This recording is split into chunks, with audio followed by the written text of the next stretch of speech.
Vous êtes bel et bien dans le MAG du dimanche 14 juillet 2024. Bienvenue à toutes et à tous. Tout de suite, le sommaire.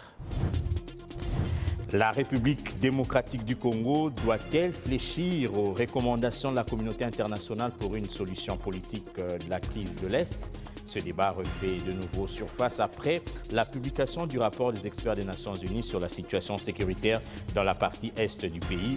La position du pays de Lumumba est connue.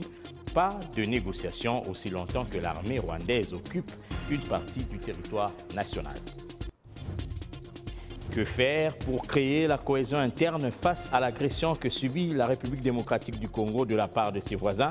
Les élections de décembre dernier ont plus divisé qu'unir la population congolaise, surtout la classe politique.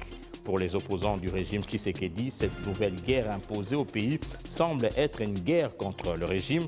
L'on assiste de plus en plus à des critiques, à une prise à bras le corps de cette situation.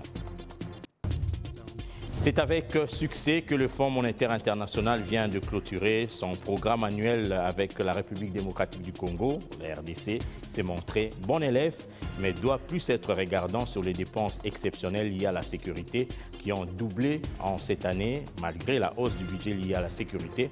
Comment alors faire un équilibre entre le besoin de plus en plus pressant de sécurité et les recommandations de cette institution de Bretton Woods alors que le pays fait face à l'agression rwandaise?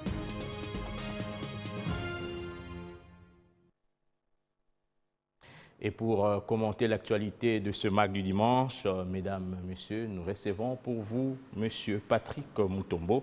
Il est diplomate, coordonnateur adjoint honoraire du mécanisme national de suivi de l'accord d'Addis Abeba. Bienvenue, monsieur le diplomate. Merci beaucoup, monsieur Mboma. Nous prenons d'abord ce dossier.